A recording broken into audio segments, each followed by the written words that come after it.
hearts be acceptable to you, our Lord, our rock and our Redeemer. Show us Christ, O God. Reveal yourself to us through the preaching of your word, and with every heart will say and confess that Christ, that Jesus is Lord. In His name we pray. Amen. Pakukunan po kayo. Colossians chapter 4, verses 7 to 18. Colossians chapter 4, verses 7 to 18. Tychicus will tell you all about my activities. He is a beloved brother and faithful minister and fellow servant in the Lord. I have sent him to you to this very purpose, that you may know how we are, and that he may encourage your hearts. And with him Onesimus, our faithful and beloved brother, who is one of you, they will tell you of everything that has taken place here. Aristarchus, my fellow prisoner, greets you, and Mark, the cousin of Barnabas, concerning whom you have received instruction. If he comes to you, welcome him. And Jesus, who is called Justus. These are the only man of the circumcision among my fellow workers for the kingdom of God, and they have been a comfort to me. Epaphras, who is one of you, a servant of Christ Jesus, greets you, always struggling on your behalf in his prayers, that you may stand mature and fully assured in all the will of God. For I bear him witness that he has worked hard for you and for those in Laodicea and in Hierapolis. Luke, the beloved physician, greets you, as does Demas. Give my greetings to the brothers at Laodicea, and to Nympha and the church in her house. And when this letter has been read among you, have it also read in the church of the Laodiceans, and see that you also read the letter from Laodicea. And say to Archippus, see that you fulfill the ministry that you have received in the Lord. Verse 18, I, Paul, write this greeting with my own hand. Remember my chains.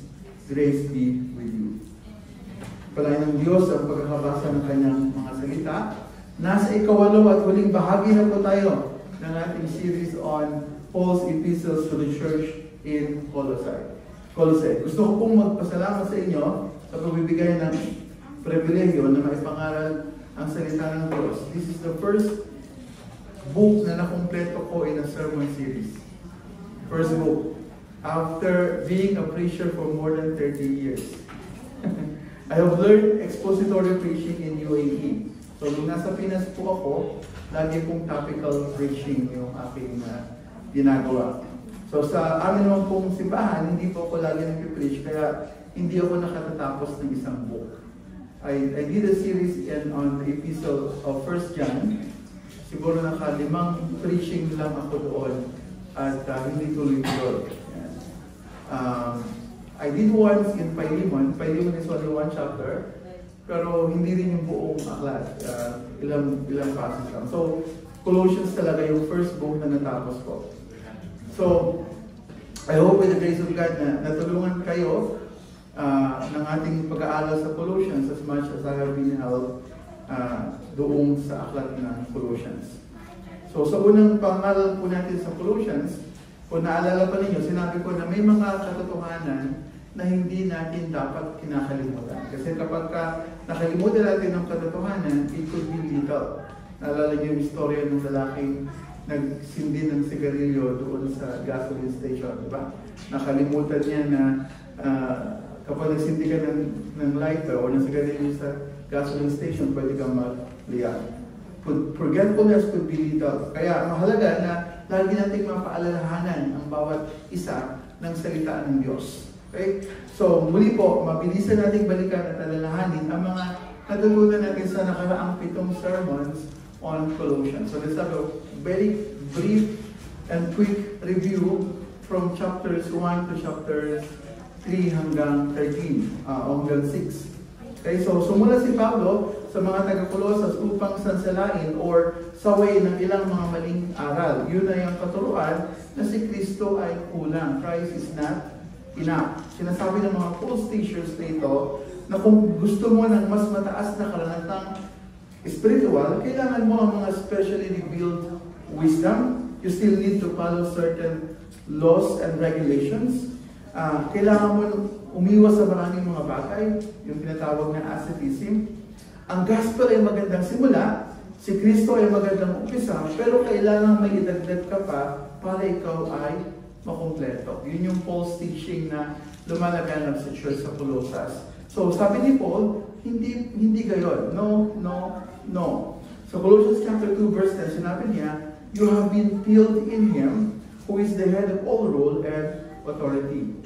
Kayo niya ay napunuan na, kumpleto na kayo. In fact, ang pagkakasalin sa King James Version, and ye are complete in Him, which is the head of all principality and power. Wala nang kailangan pang idagdag kay Kristo. Siya ay sapat na. Yan ang pinaka-pamunahing aral na gustong sabihin sa atin ng Colossus. Christ is enough. So mula doon, we walk through the book of Colossians. Sa chapter 1, verses 1 to 14, merong itinuro sa atin na ang bagong buhay na merong ang isang tao ay galing sa Diyos. It's a gift from God. Sinabi natin na ang bagong buhay ay kakakitaan ng 3 common virtues. Yung pananampalataya kay Kristo, pag-ibig sa mga kapatid sa Panginoon, nang dahil sa pag-asa na meron tayo. Nakita at na laman natin through the gospel of Jesus Christ. So, ang isang buhay na bago ay mayroong faith, love, and hope. At ang goal ng isang mananampalataya, ang sila ay mapuspos ng kaalaman ng kalooban ng Diyos sa buong karunungan at pagkaunawang ayon sa Espiritu. So, yun ang goal natin, that we would be filled with the knowledge of God's will. Para tayo ay makalakad o makapamuhay ng nakalulugod sa Diyos sa buong ikalulugod niya. Tayo ay lumago sa bawat gawang mabuti at lumago sa pagkakilala sa Diyos. Goal din natin bilang mga mananampalataya maging matatag para tayo ay mag-endure sa mga sufferings ng masaya. So, mayroong kagalakan ng isang taong na kay Kristo. Di ba? Yun ang goal natin. At ang lahat ng ito, sabi ni Paul, I thank God doon sa Christian virtues o marks, and I pray doon sa goal na meron tayo. Nakadepende lahat sa Diyos, di ba? Kaya nga ang umpisa niya, kapayapaan nawa at biyaya ang sabay niyo. So yung biyaya ng Diyos ang pinagmumulan ng lahat ng mga meron tayo bilang isang bagong tao kay Kristo. So mula naman doon sa verses sa chapters 1 and 2, we also learn that the source of the new life is the Lord Jesus Christ. Natutunan po natin ang kadakilaan at kasapatan ng ating Panginoong Jesucristo. His supremacy and sufficiency. We learn that Jesus is the Creator God, the sustainer of all things, the head of all creation, and the head of the church. Ang ating susunod na hininga ay galing sa Diyos, at awak ni Kristo. Di ba? Siya yung ating tagapagligtas, siya yung ating Panginoon, at dahil siya ang ating Savior and Lord, He should have the preeminence. Siya dapat ang maging pinaka-dakila sa lahat. Si Jesus din ang ating tagapagligtas at ang lahat ng kailangan natin para sa ating mga kapatawaran ng kasalanan at kaligtasan. Again, si Kristo ay sapat na, hindi natin kailangan ng mga additional rituals, intermediaries, or mystical experiences. Wala na tayong kailangan iba pa liban kay Kristo. We've also learned how in Jesus we have been reconciled to God. And that all our sins are forgiven. Pinatawad na ng Diyos ang lahat ng ating mga kasalanan. Narinig niyo yun? Pinatawad ng Diyos ang lahat ng ating mga kasalanan. In Jesus, we have been transformed, changed, or regenerated.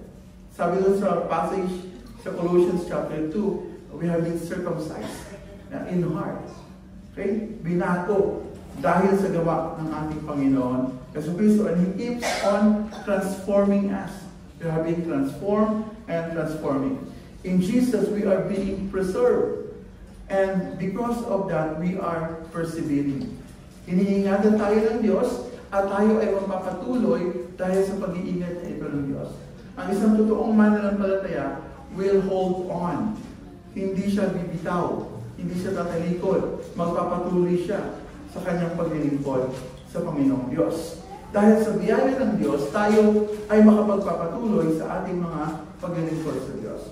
Ang ating bagong buhay will be more evident in our ministries. Hindi tayo niligtas ng Diyos para mag-isa. Niligtas tayo ng Diyos at tinawag tayo to be part of a local church. Para magkabilang sa community of believers. Ibinilang tayo sa pamilya, sa iglesia ng Diyos.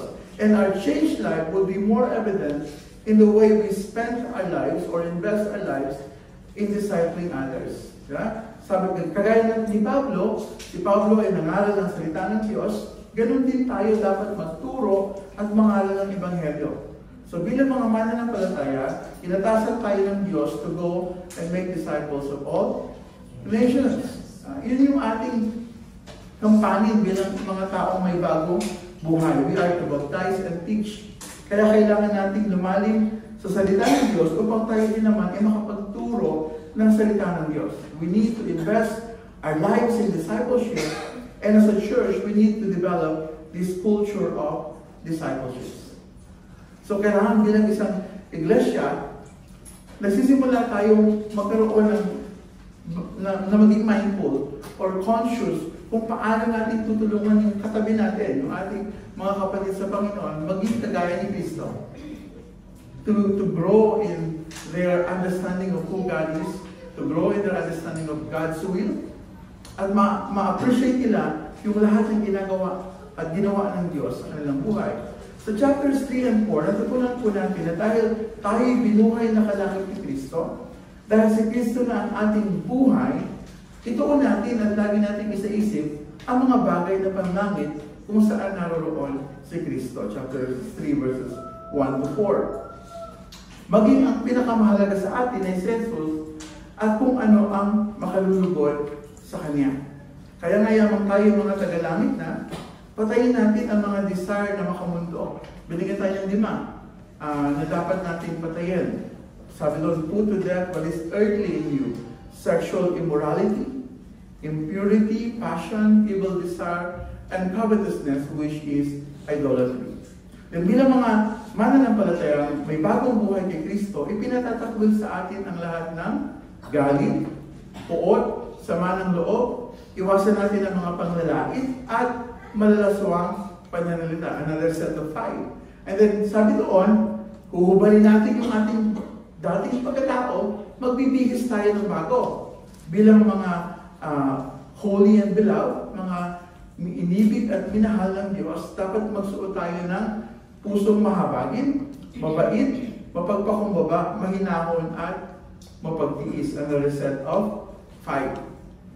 Tayo ay dapat na maging mapagpasensya at mapagpatawad sa isa't isa. Tayo magmahalan sa isa't isa na siya nagbubuklod sa lahat ng mabubuting katangian ng isang taong may bagong buhay. Hayaan natin ang kaisipan na tayo pinapag-isa sa Diyos at sa isa't isa ang magbantay sa ating pakitungo sa isa't isa. Hayaan din natin ang salita ni Kristo ang manahan sa ating mga puso upang tayo makapagturuan at magpaalalahanan sa isa't isa. Gawin natin ang lahat sa pangalan ng Panginoong Diyos na tayo laging nagpapasalamat. Kalahat ng instruction na ito ay dapat mag-reflect una sa ating buhay pamilya, sa mag-asawa, sa mga anak at sa mga magulang. Kaya may instruction sa wife. Anong instruction sa wife? Submit to your husband. Anong instruction sa husband? Love your wives as Christ loved the church. Anong instruction sa magulang? Provoke not your children to anger. Anong instruction sa mga anak? Obey your parents in the Lord. May kanya-kanyang instruction sa bawat bahagi ng pamilya because yung buhay na bago dapat nag-reflect doon sa tahanan. At hindi lang sa tahanan, kundi sa ating mga workplaces din. Di ba? Kung paano ang isang employee ay tatratuhin ng kanyang employer, kung paano ang kanyang employer tatratuhin ng kanyang employee, kung paano tayo ay makikitungo sa mga hindi mananampalataya na nasa paligid natin, kung paano tayo ay dapat mananalangin to devote ourselves in prayer. Maging mindful tayo doon sa mga taong hindi pa naliligtas. Ipag-pray natin sila na maligtas, Gagawin natin na ang gospel opportunity ay mabuksan, marinig nila ang gospel, at maligtas sila. So that is what we have learned so far in the past 7 sermons that we had. Parang naiksi naman noon na. Balikan nyo na lang kung hindi nyo narinig pa. Now, this afternoon's passage, as I was thinking whether the title I gave is appropriate or not, yung title ko kasi binigay ko ay New Life Exhibits. Okay? The question that I have while preparing this message is, does Paul really intend to give exhibits or examples of individuals whose life had been changed because of their union with Jesus? Ang trabaho ko po kasi ay bilang tagapagturo ng salita ng Diyos, ay maipaliwanag ang text, sabihin ang kahulugan ng text, at mai-communicate kung ano ang gustong sabihin ng author or sa hermeneutics or discipline ng Bible interpretation, yung tinatawag na author's intent. Okay? So, sa unang 7 sermon sa Colossians, I am confident na yun ang gustong sabihin ni Apostle Paul sa mga taga-Colossae, and by application sa atin. Pero ngayon, again, as I've said, intention ba talaga ni Paul na sabihin ang mga pangalan ito to give exhibits of a changed life? Wala akong nakitang clear indication from the text na yun nga ang intention ni Paul. So hindi ko pwedeng sabihin with confidence na these individuals are new life exhibits. Okay? So babaguhin po natin yung pangalan. I might put something sa text na hindi intended ng author. So why did Paul mention these names? Bakit niya sinabi? We look into the text and see what it says and then draw lessons from there. Okay? So palitan natin ang angkop na title para mas safe. So hindi new life exhibit, palitan natin na mga kasamang lingkod ni Apostle Paul. And then let's look in the text at tingnan natin kung anong gusto sabihin talaga ni Paul. Okay? Kasi nung preparing ko yung outline ng passage, sabi ko, new life, new life, new life, new life, new life. Itong names na to, exhibits ng new life. Masyado ko lang madali. Hindi po ganoon. Okay, so palitan natin mga kasamang lingkod ni Apostle Paul. And then we'll look into the passage.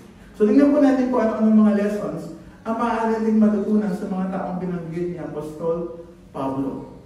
Okay, so meron, hinati ko sa 7 parts. So, una, mula kay Tikiko. So, binanggit si Tikiko, di ba? The need for one another for mutual encouragement. Pangalawa, mula kay Onesimo.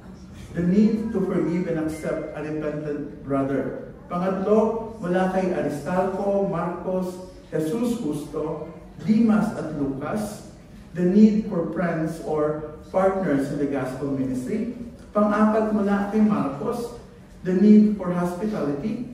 Pang-lima, mula kay Epaphras, the need for prayer partners and accountability. Pang-anim, mula kay Nympha, okay, the role of women in the gospel ministry. And pang-pito, mula kay Archipo, the need to persevere. So there are 7 points. I will try to be brief in each point. I said I will try. Hindi po ako nangangako. Okay? So I think this is my last sermon on Colossians. Matatagal siguro ulit bago ako makabalik. So bear with me. I'm aware na hanggang alas 4 lang yung place. So maximum hanggang 4 o'clock. Dahil may bisita kayong dalawa, I will also be mindful of that. So gagawin ko mga hanggang 3:30. First, let's start with Tikiko and the need for one another for mutual encouragement. Sabi ni Paul, si Tikiko ang magbabalita sa inyo tungkol sa kalagayan ko nito. Walang Facebook nun eh.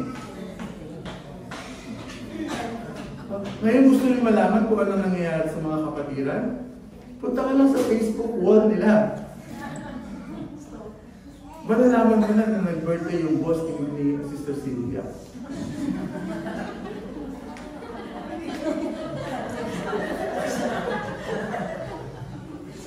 Meron pang isa, nakalimutan ko yung name niya. niya. Ayun. Naglalakad ng maaga sa mall, siya palang daw ang tao. Basta stalker ka, ha? Madaling malaman ng buhay ng bawat isa through Facebook na yun di ba? Makikita mo na agad sa kanilang mga newsfeed. Pero during the time of the Apostle, kailangan may magbalita. And they have to travel far. Ang lalayo ng pagitan. Para maabot yung sulat, kailangan papadala mo yun o dadalhin siya ng pusa. Walang messenger, walang Facebook Live noon. Si Tito ang magbabalita sa inyo tungkol sa kalagayan ko rito. Siya ay minamahal namin kapatid, tapat na lingkod at kamanggagawa sa Panginoon. Pinapunta ko siya riyan para malaman ninyo ang aming kalagayan nang sa gayon ay lumakas ang inyong loob. That He may encourage your hearts. Si Tychicus po ay mensahero ni Apostle Paul. Siya ang nagdala ng sulat sa Colosas at Efeso. Dinescribe siya ni Paul bilang tapat na lingkod at kamanggagawa. Pinapunta siya sa Colosas para magbalita ng kalagayan nila Apostol Pablo that he may encourage your hearts. Napakalaking halaga po sa ministry ang mag-encourage. Hindi naman po, ang encouragement po ay hindi lamang yung magpapasaya ka ng isang taong nalulungkot. Okay? Ang pag-encourage ay, or pagpapalakas ng loob, ay isang spiritual na gawain na nagpapatakas, nagpapalalim ng pananampalataya, at nagpapatibay ng ugnayan sa loob ng iglesia. Ulit yun, ang encouragement ay hindi na yung makapagpasaya. Ang encouragement ay yung palakas mo, mapalalim mo ang pananampalataya, at mapatibay ang ugnayan sa loob ng iglesia. 1 Peter chapter 5 verse 11, therefore, encourage one another and build one another up just as you are doing. It's not merely telling jokes. Sana hindi niyo maalala yung mga jokes na sinabi ko. Hindi lang yun ang maalala niyo, kundi yung mga encouragement from the Word of God. Ang purpose ng encouragement, building up. Mapatatag sila, mapalalim sila sa pananampalataya, mapalago ang kanilang pagkakilala sa Diyos. So when you are to encourage one another, don't tell jokes lang. Tell the Word of God. Kasi ang salita ng Diyos, ang mga pagpapalalim ng pananampalataya. Again, faith comes by hearing and hearing by the Word of God. Hebrews chapter 3 verses 12 and 13, take care, brothers, lest there be any of you an evil, unbelieving heart, leading to fall away from the living God. But exhort one another every day as long as it is called today, that none of you may be hardened by the deceitfulness of sin. Mag-exhort daw tayo o magpaalalahanan tayo sa isa't isa. Kailan? Araw-araw. Para hindi tayo mahulog sa pagkakasala. Para hindi tayo madaya ng diablo. So, isa sa mga dahilan why we gather as a local church every Sunday or sa iba pang araw na may fellowship kayo, ang sabi ng author ng Hebrew sa chapter 10 verses 24 to 25, and let us consider how to stir up one another to love and good works. To stir up one another. Ang words na ginamit ng author, consider how to stir up one another. Ibig sabihin, pinag-iisipan mo. Pinagpaplanuhan mo. So you have to know yung kapatid mo, anong kailangan niya spiritually at paano mo siya stir up to love and good works. Not neglecting to meet together as is the habit of some, but encouraging one another, and all the more as you see the day drawing near. Encourage one another. So nandito ka sa church every Sunday para magkaroon ka ng opportunity to stir one another up to love and good work. Para makipag-encourage ka. Sabi ng ng Romans chapter 12, verse 15, rejoice with those who rejoice and weep with those who weep.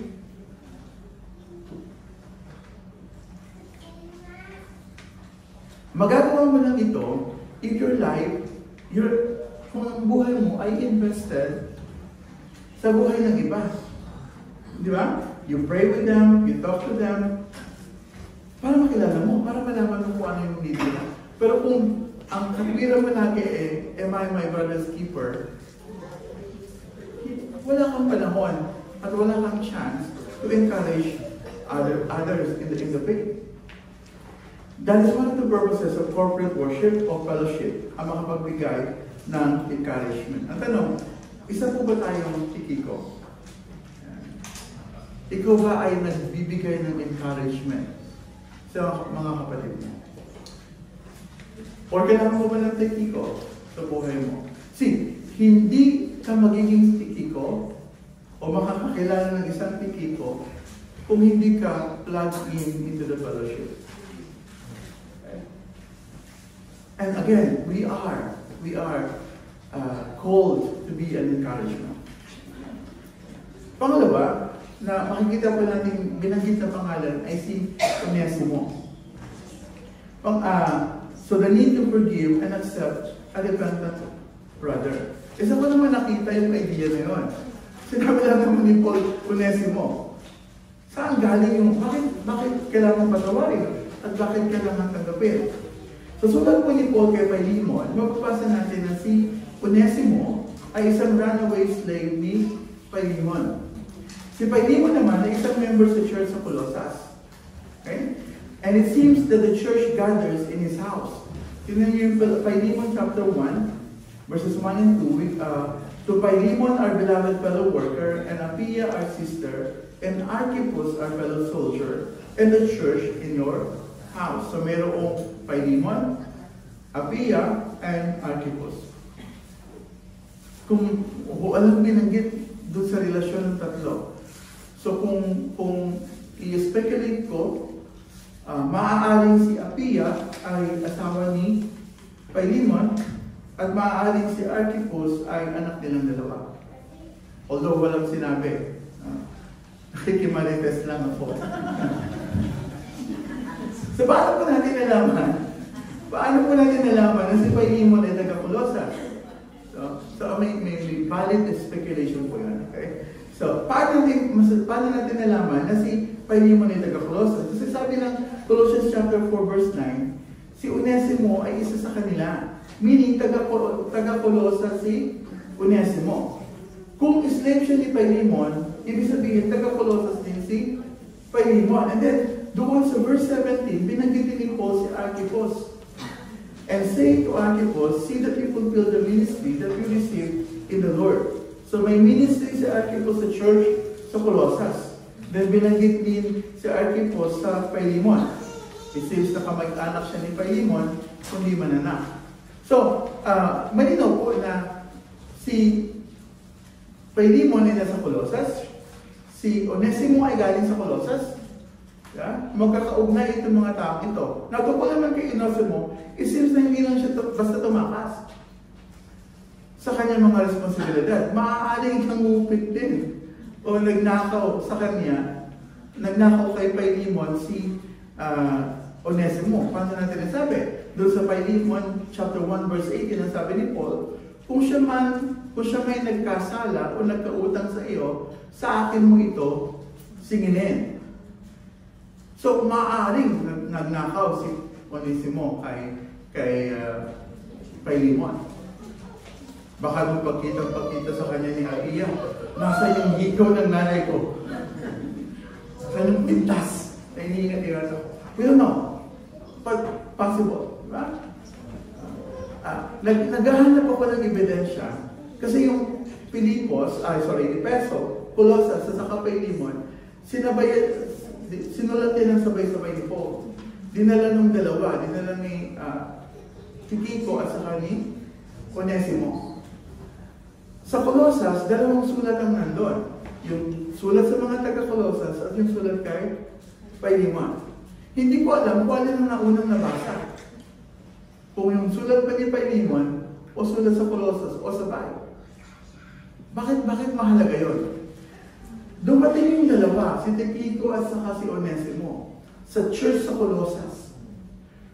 Alam na ba ni Philemon na nandun yung si Onesimo?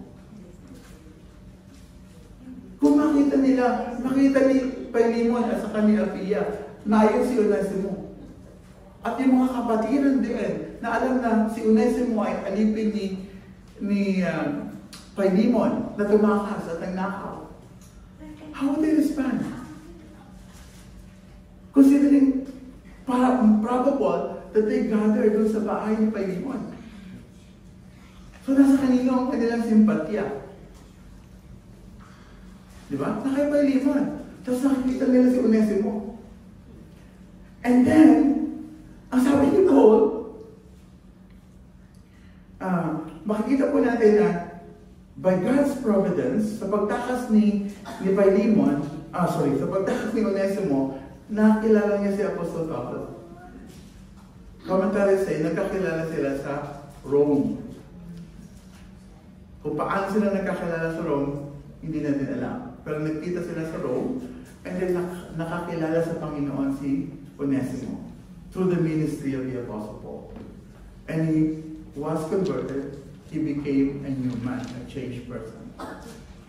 So during this time, runaway slaves could be flogged or papaluin, could be beaten, or even executed kapag nahuli na tumakas. Sinabi ko na yung scenario kanina. Imagine the Colossian brethren na makita nila si Onesimo at ang basahin sa kanila ang sulat ni Pablo. Si Onesimo, yung alipin ni Philemon na tumakas. Paul request to Philemon was recorded in his letter to him sa book ng Philemon. Kung ano yung request ni Paul. Ibang series sermon po yun.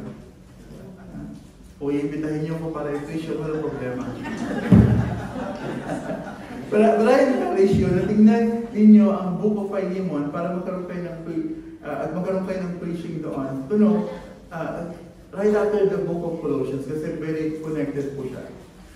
Here, Paul is commending Onesimo sa Colossian church. Ang sabi ni Paul, Paul referred to him as our faithful and beloved brother.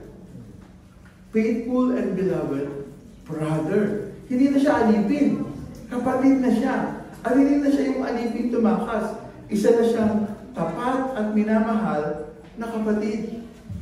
Nagbago na siya. Nagsisi na siya.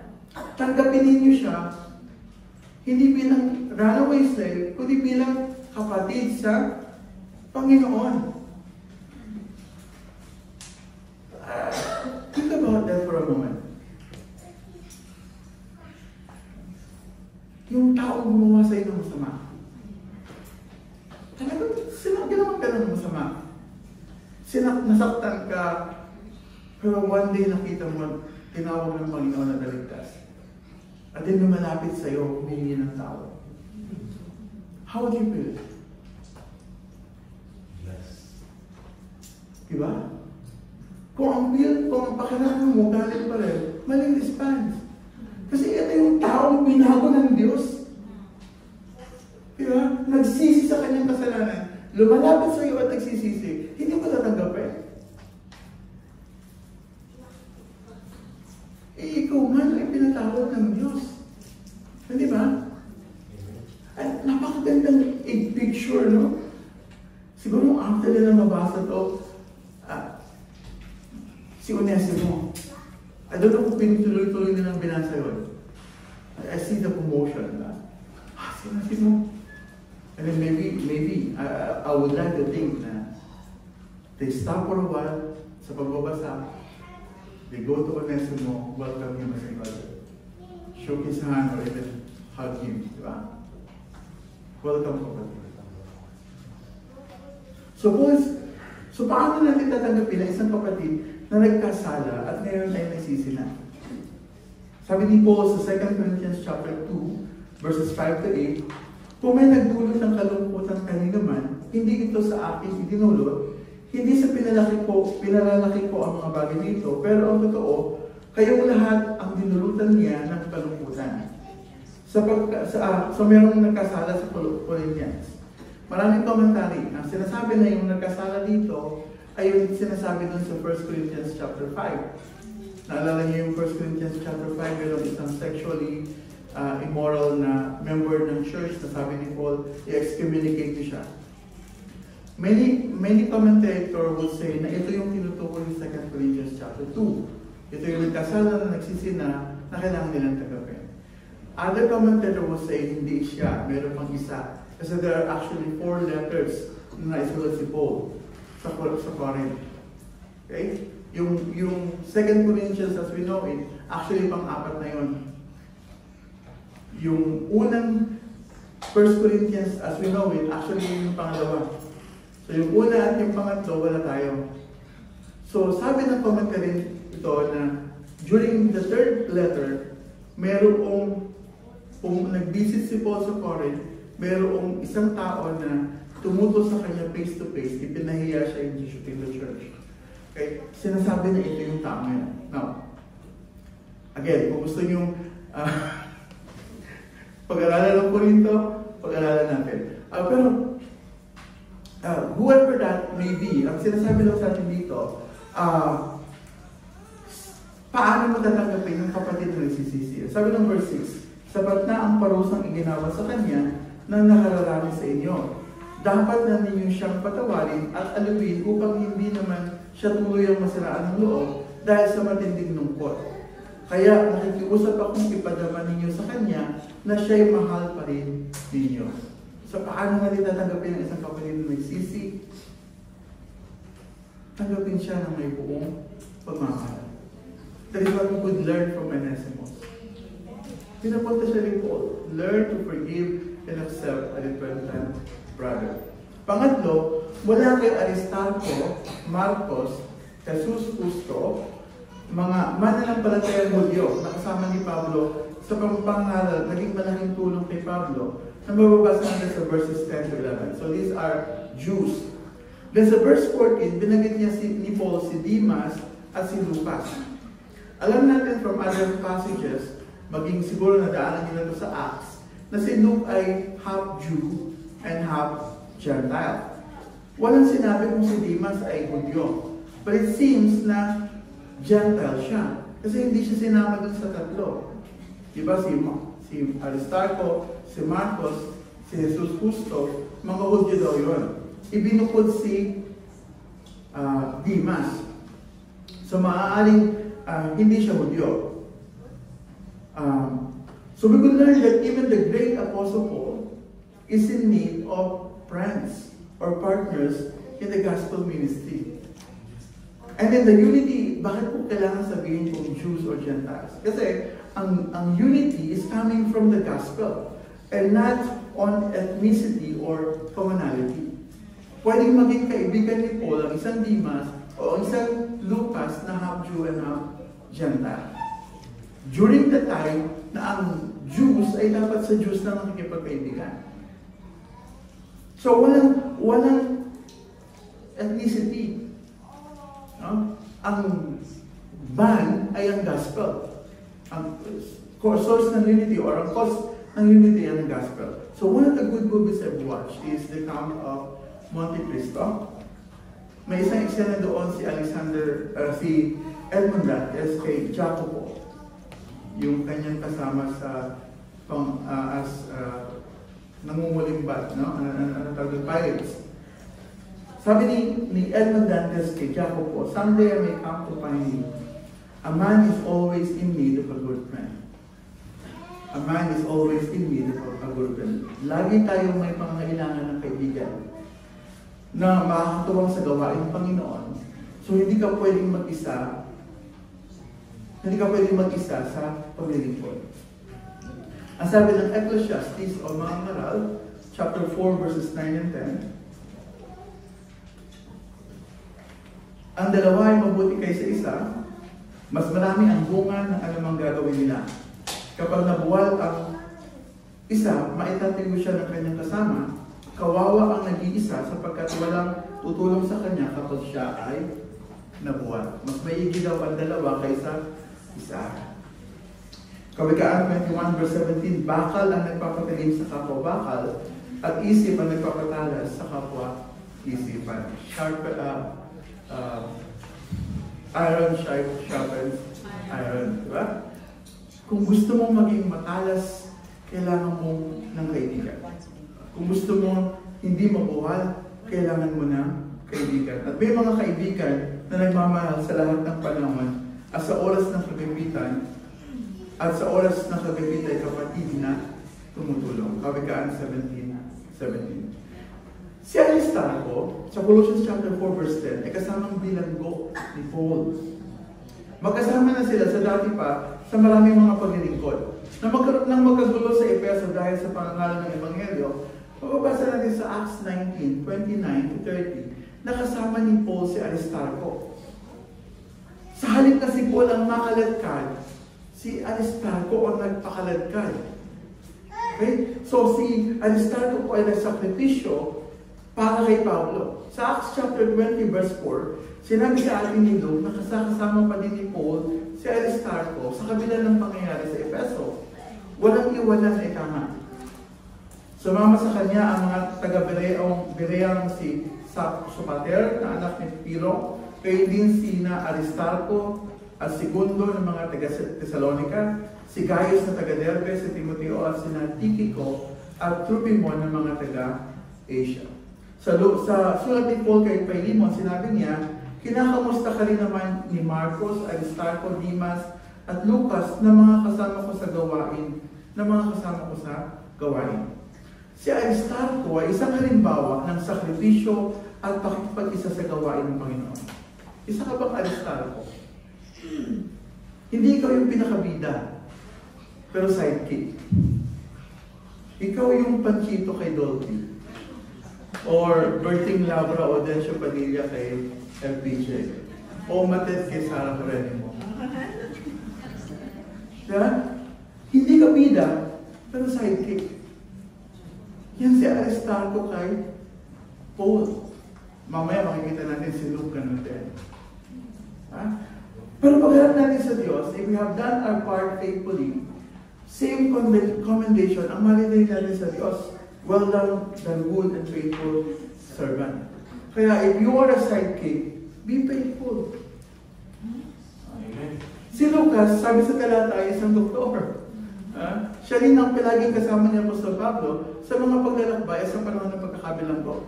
Sa sulat ni Paul kay Timothy, noong malapit na siyang mamatay, sinabi niya sa 2 Timothy chapter 4 verse 11, si Lucas na lamang ang kasama ko rito. Well, yung iba nagpunta ko saan-saan lugar. Pero kasama niya si Lucas. Si Lucas ay kasama ni Paul hanggang sa mga waling sandali ng kanyang buhay. Isang napakalalim na pagkakaibigan at partnership sa gospel. Ikaw ba ay isang Lucas? O may kaibigan ka bang Lucas? Nasasamahan sa bilangguan o kahit sa panahon ng iyong kamatayan. A man is always in need of a good friend. Interesting itong si John Mark. Si John Mark, na pinsan ni Bernabe. Paul and Mark do not start well. Sa Acts chapter 13 verse 13, may binanggit si Lucas na kasama ni Paul at Bernabe sa pagmimisyon. Pero iniwanan sila. Sabi sa talata, mula sa Papos, naglayag sila Pablo hanggang Perga, sa Pamphylia, humabalay naman sa kanila si Juan at nagbalik sa Jerusalem. So merong John, nakasama sila pero iniwan sila. Sa Acts chapter 15 verse 36 to 39, bahagi ng Bible yung legitimate na pagmamanifest. Ikukunik-kunikta mo yung mga pangyayari, hindi ko nagmamanifest tayo dito. Inaalam natin yung buhay-buhay. So may John na nag-iwan sa kanila. Sa Acts 15, 36 to 39, sabi natin, makalipas ng ilang araw, sinabi ni Paul kay Bernabe, balikan natin at dalawin ng mga kapatid sa mga bayan kung saan tayo nangaral ng salita ng Panginoon. At tingnan natin kung ano ang kalagayan nila. Nais ni Bernabe na isama si Juan na tinatawag ding Marcos. So yun pala, si John ay si Mark. Kaya nga John, Mark. Ngunit ayaw ni Paul sapagkat hindi ito nagpatuloy na sumama sa kanila, gawain sa halip, ito hinawalay sa kanila. Sabi ni Bernabe, sama natin si John Mark. Ang iiwan yan. Ayoko, ang iiwan yan. Nagkaroon ng hindi pagkakaunawaan yung dalawa to the point na naghiwalay sila. Sinama ni Bernabe si John Mark, sinama ni Paul si Silas. Hindi sila nagsimula ng maganda. Then, in Colossians and Philemon, kinilala na ni Paul ang mga ginagawa ni Mark. They do not start well, but they end well. May kaibigan ka bang ganon? Yung isa po sa mga matalik kong kaibigan ngayon, ay ganon din. We did not start well. Naging magkaribal kami sa chess at sa nililigawan. Nanalo siya sa chess, natalo siya sa nililigawan. Hindi yun ang mismo ko iba. Okay, maningay. Tinalo niya ako sa chess, yun. Siya yung naging, sabi ko nung elimination sa chess, makalaban ko ng lahat ng chess player, huwag lang siya. Kasi hindi pa ako nanalo dito. Akalain yung sa elimination round kami yung nagkaharap. So natalo ako, siya yung champion sa school. Hindi na ako nakalaban. Kasi kung dinala ko siya, ako sana yung champion. So, we did not start well, but we ended up as friends. So, makikita natin ang acceptance and forgiveness doon sa dalawa, kay Paul and Mark. Okay? Ganon din naman sa amin. So, be patient. Kung may kasama ka man sa ministry na mabagal ang paglago at mabagal mag-commit sa Panginoon, you don't know when the time will come na magiging faithful at committed sila sa gospel work. Just keep on. Baka John Mark yan. Nangiiwan ka balik. And will be more faithful sa gawain ng Panginoon. Si Demas naman ay kakaiba din. Paul and Demas started well, but they did not end well. Sa Colossians, sa 2 Timothy chapter 4 verse 10, ang sabi ni Paul, iniwan na ako ni Demas dahil sa kanyang pag-ibig sa daigdig na ito. Pumunta siya sa Thessalonica. This is sad. Walang po dito. Kinokomment ni Paul si Demas sa Colossians at sa Philemon. Sabi niya, mga kasama ko sa paglilingkod sa Panginoon. So 2 Timothy chapter 4, nung malapit na siyang mamatay, ito yung last letter ni Paul, malapit na siyang mamatay, he is to be executed. Ang sabi niya, iniwan ako ni Demas. Sana naman walang Demas dito. Sana wala rin Judas. Malungkot, di ba? Aray ko. So, here Paul is about to die. So, walibagin na kanyang buhay, iniwan siya ni Demas. Pero kahit iniwan siya ni Demas, ang pag-asa ni Paul ay nasa Panginoon at hindi lagi sa tao. So, maaaring may kaibigan ka ngayon na iiwan ka, pero don't lose heart kasi hindi naman talaga natin maaasahan ang stability sa tao. Ang pag-asa ay sa Diyos. Sabi ni Paul sa 2 Timothy chapter 4, verse 16 to 18, after niya sabihin kung sino yung mga nag-iwan sa kanya, kung sino yung mga gumawa ng masama sa kanya, sabi niya, sa unang pagharap ko sa hukuman, ay walang sumama sa akin. Pinabayaan nila akong mag-isa, patawarin nawa sila ng Diyos, ngunit sinamahan ako ng Panginoon at binigyan ng lakas upang makapangaral ng lubusan sa lahat ng hintil at ako'y naligtas sa tiyak na kamatayan. Ang Panginoon ang magliligtas sa akin sa lahat ng kasamaan at siya rin ang maghahatid sa akin ng ligtas sa kanyang kaharian sa langit. Purihin nawa siya magpakilanman. Amen. So ang pag-asa ay sa Diyos. Kahit na may Demas, may Diyos tayo na hindi nag-iiwan. Ang pagkakaisa kay Kristo, ugat ng tunay na pagkakaibigan at partnership sa gospel. Hindi ito nakabatay sa ethnicity or commonality. Kung parehas kayong Kapampangan, o parehas kayong Cebuano, or ano ba. Hindi doon ang basihan, kundi si Kristo. Hindi ito, kundi si Christ. Natatapos ang partnership, kung hindi na si Christ ang ugat. Natapos ang partnership ni Paul and Demas, kasi iniwan ni Demas ang Panginoon. Hindi naman actually si Paul ang iniwan niya. Iniwan niya ang Panginoon. Hindi tayo tinawag sa gospel ministry para maging lone ranger. Kailangan natin ng kasama sa magagawa ng ka-accountability. Mamaya tingnan natin yung accountability kay Epaphras. So pangapat, wala kay Marcos the need for hospitality. Noong banggitin ni Paul si Mark sa chapter 4 verse 10, meron siyang instruction sa church. Sabi niya, tungkol naman kay Marcos, meron ko ng bilin sa inyo na malugod ninyo siyang tanggapin pagdating niya riyan. So may specific instruction for Mark. Be hospitable sa kanya. Tanggapin ninyo siya. Asikasuhin ninyo siya. Alagaan ninyo si Marcos. Sa Romans chapter 12 verse 13, tumulong kayo sa nangangailangan ng mga kapatid at patuloy ninyo ang mga taga-ibang lugar. Ang pagpapatuloy ng mga kapatid sa ating mga tahanan ay pagkakataon para na ipakita ang pag-ibig at biyaya ng Diyos. So kung paano tayo tinanggap ng Diyos, ay gayon din naman tanggapin natin ang iba. Pagpapakita din ito na tayo ay bahagi ng pamilya ng Diyos. Sa Hebrew chapter 13 verse 2, palaging maging bukas ang inyong mga tahanan para sa mga taga-ibang bayan o be hospitable. May ilang tao noon na nakapagpapatuloy ng mga anghel lingid sa kanilang kaalaman. So be hospitable. Tumanggap tayo ng mga kapatiran sa ating tahanan. If you have the house or the means, resources, gawin mo yung bahay mo na opportunity para ang gospel conversation ay mangyari. Okay?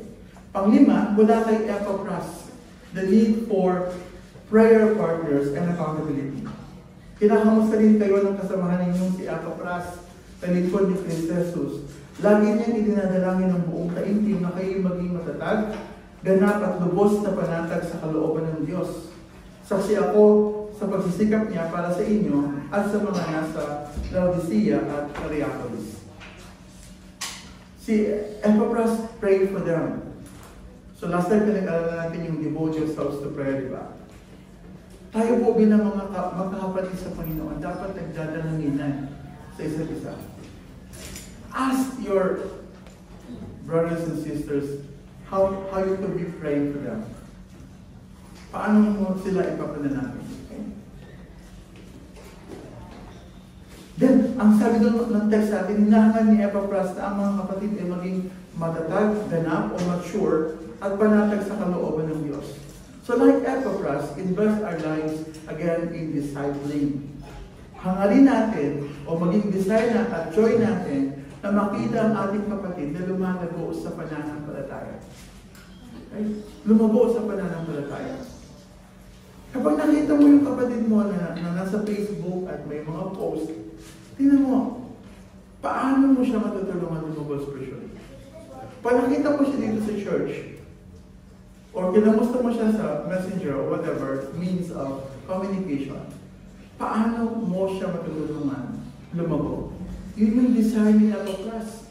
Maging ganap sila, matatag sila, panatag sila sa mga kalooban ng Diyos.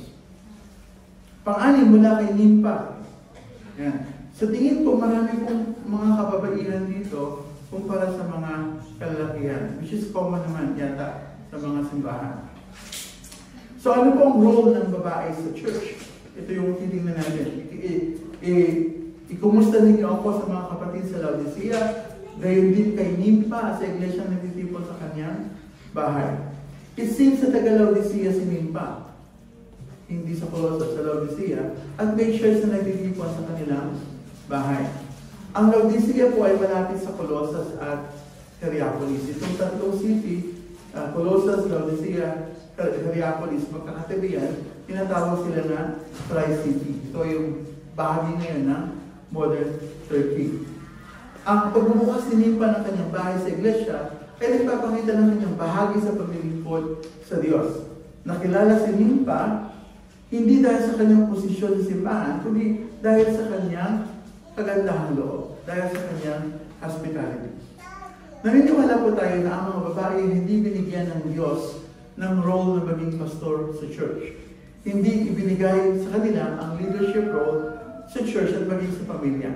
Sabi ni Paul sa 1 Timothy 2:12, I do not permit a woman to teach or to exercise authority over a man, rather she is to remain quiet. Instruction ito ni Paul sa church, I do not permit a woman to teach or exercise authority over the man. Pero, napakalaki ng kanilang ginagampalang papel sa loob ng simbahan in terms of serving and support and even teaching yung ibang mga kababaihan. Jesus' ministries were supported by women. Sa Luke chapter 8, verses 1 and to 3, pinanggit si Mary Magdalene, Joanna, Susana, at marami pang iba who provided for them, provided for Jesus and His disciples out of their own means. Sila yung tumulong sa ministeryo ng Panginoong Jesus at ng mga alagad. Sabi ko sa Matthew 27 verses 55 to 56, there were also many women there, looking on from a distance, who followed Jesus from Galilee, ministering to Him, cares for Him, among whom were Mary Magdalene, Mary the mother of James and Joseph, and the mother of the sons of Zebedee. Marami pang ibang halimbawa. Nandiyan si Priscilla, yung asawa ni Aquila na mag-explain kay Apollos ng gospel more accurately. Mababasa rin natin yan sa Acts chapter 18. Malaki din ang papel ng magkasama ito sa buhay at ministeryo ni Apostle Paul. So Romans 16, mababasa natin si Phoebe. Phoebe described her as a servant of church at Cenchrea. Siya yung pinagkatiwalaan ni Paul na magdala ng sulat sa mga taga-Roma. There is also Lydia, Dorcas, Martha, at marami pang iba. Yung binasa natin kanina, si Syntyche, sa Philippians chapter 4. In this church, I saw women do the scripture readings. May mga kababaihan po na nagbabasa ng Bible, nag-play sa musical instruments, sang in the choir. Nandiyan po si Sister Lerma, Sister Joy, na naglilinis ng bahay bago at pagkatapos ng mga gawain sa kanilang bahay. Nagluluto at nag-aabala sa pag-aasikasa para sa mga gawain ng iglesia na ginagawa sa kanilang bahay. I know how it works. Kapag may book reading kami sa bahay, my wife will wake up so early in the morning para maggayak, magluto, maggayak, maghanda ng bahay. Then during lunch, hindi rin nakakakain ng maayos kasi she needs to serve in the table. So maraming mga sacrifices po ang mga kababaihan sa ating iglesia. And that is what Paul is saying here. You know his name pa? And the church that gathered in her house? Ibatiin niyo siya. Kamusta niyo ako sa kanya? Now why would Paul say that? To encourage the Colossian church na may mga kababaihang naglilingkod sa Diyos. Now, are you anin ba? Tayo po ba ay... Kayo. Mga kababaihan, need pa po ba? O Martha? So, marami po mga kababaihan sa iglesia nito, and I encourage you to be like Nimpa and many other women in the Bible. Pangpito!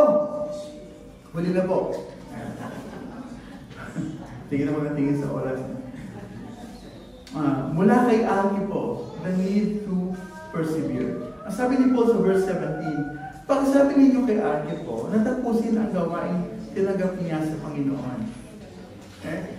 So pinakalala po natin kanina si Archipo. Isa siya taga-Colosas, maaaring malapit na kaanak ni Philemon, kundi man anak niya. I would like to believe na siya ang katulong ni Epaphras sa pangangaral ng salita ng Diyos. Remember, may mga panahong wala si Epaphras, gaya ng mga panahong isinulat ito ni Apostol Pablo. Kasama ni Paul si Epaphras during the time. Sino ang naiiwan sa Church of Colossus? Sino ang nagtuturo doon, ang nangaral doon?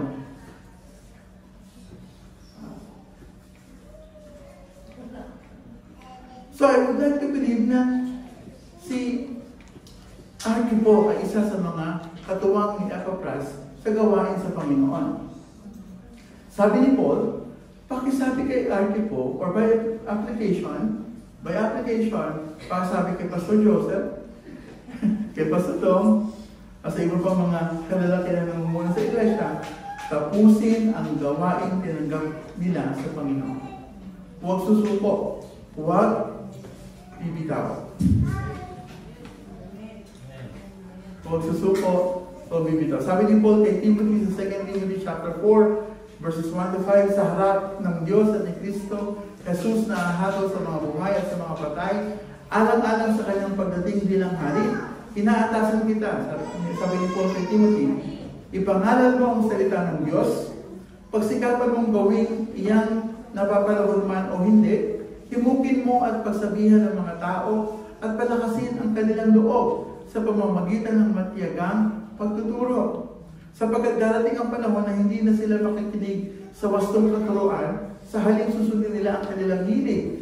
Maghahanap sila ng mga tagapagturo na walang ituturo, kundi ang ibig lamang silang marinig. Hindi na sila makikinig sa katotohanan, sa halip ay ibabalik ang kanilang pansin sa mga katang isip. Ngunit ikaw, maging mahinahon ka sa lahat ng oras, magtiis ka sa panahon ng kahirapan, gampanan mo ang tungkulin ng isang mangangaral na magandang balita at tuparin mo ng lubos ang iyong paglilingkod. Kapag gusto mo ng sumuko, kapag ayaw mo na, kapag masyado ng pasaway ng mga kasama sa church, ang sabi sa atin, ikaw, maging mahinahon ka sa lahat ng oras, magtiis ka sa panahon ng kahirapan.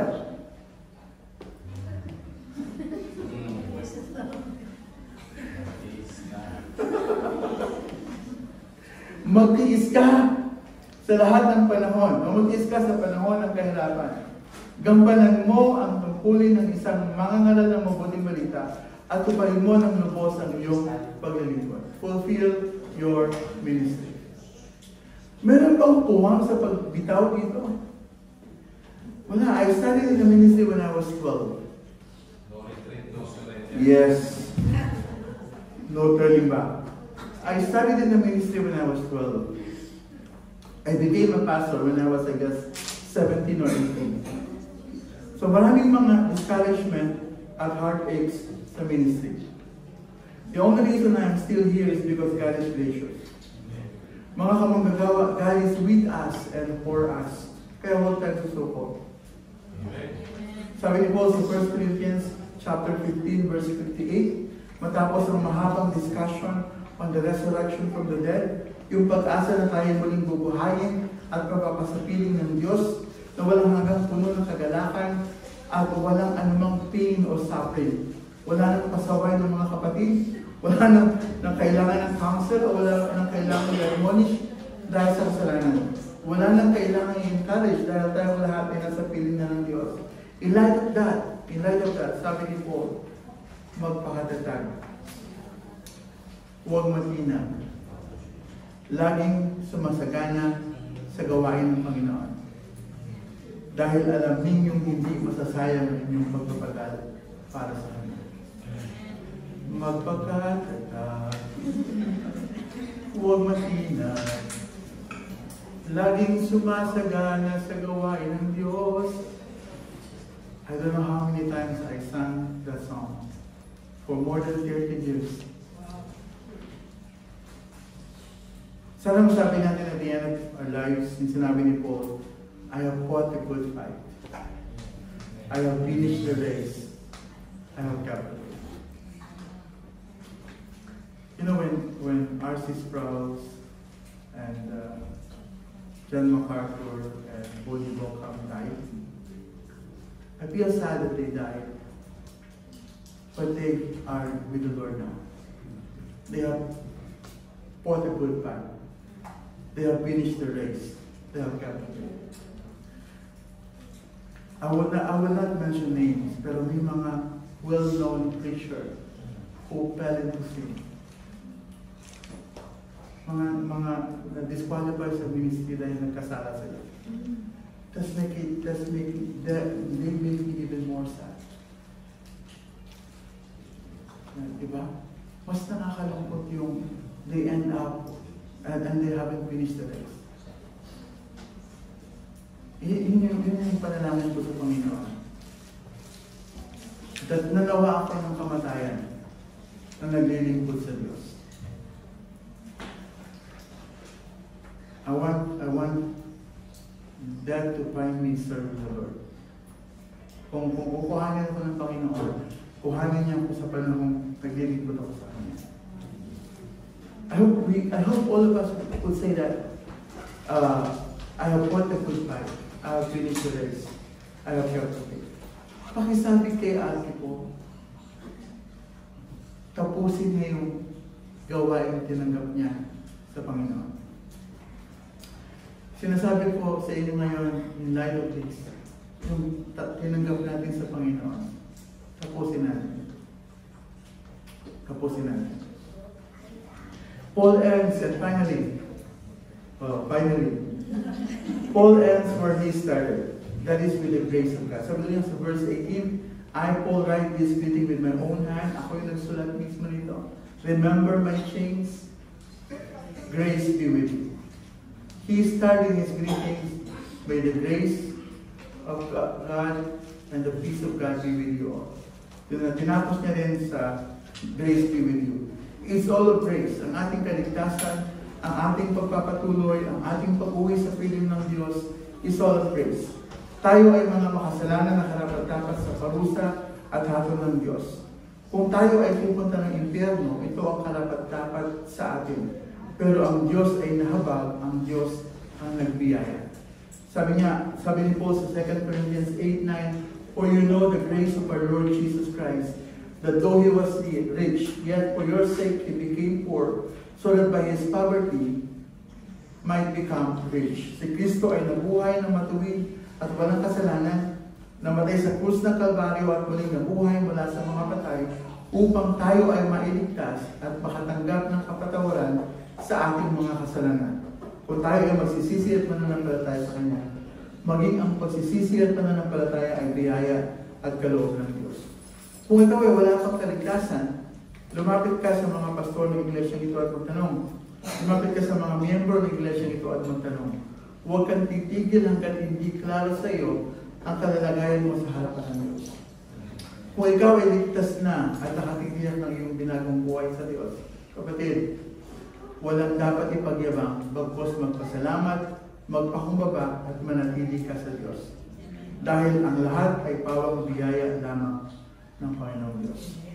Tayo tumayo at tayo manalangin.